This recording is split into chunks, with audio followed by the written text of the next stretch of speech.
నమస్తే welcome to dot news.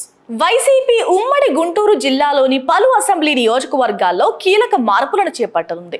బలమైన చురుకైన నాయకులను బరిలోకి దింపాలని చూస్తుంది.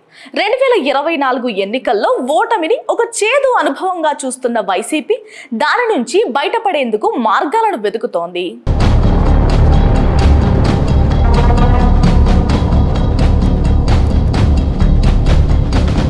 గుంటూరు జిల్లా అంటే టక్కున గుర్తుకు వచ్చే ఒక కీలక అసెంబ్లీ నియోజకవర్గం నరసరావుపేట.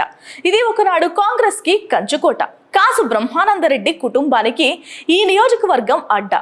ఉమ్మడి ఏపీలో అత్యధిక కాలం ముఖ్యమంత్రిగా పనిచేసిన కాసు బ్రహ్మానందరెడ్డి ఇక్కడి నుంచే ఎమ్మెల్యేగా గెలుపొందారు.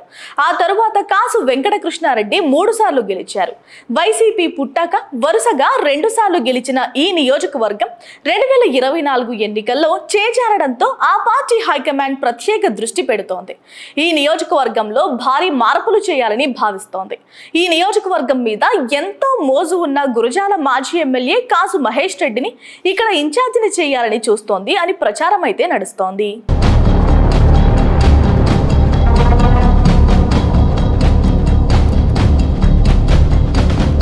కుటుంబానికి ఈ నియోజకవర్గంతో గట్టి రాజకీయ అనుబంధం ఉంది.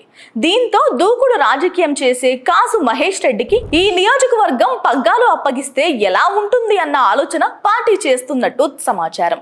ఇక్కడ టీడీపీ కూడా బలంగా ఉండడంతో ఆ పార్టీని ఢీకొట్టాలి అంటే కాసు మహేష్ రెడ్డిని దించడమే సరైన డెసిషన్ అని భావిస్తున్నారట.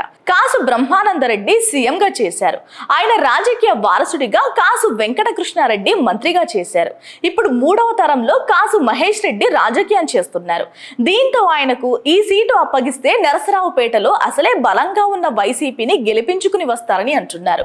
మొత్తానికి కాసుని నరసరావుపేటకు తెచ్చేందుకు రంగం సిద్ధమైపోయిందని ప్రకటన అయితే వెలువడడమే ఆలస్యమని అంటున్నారు రాజకీయ విశ్లేషకులు.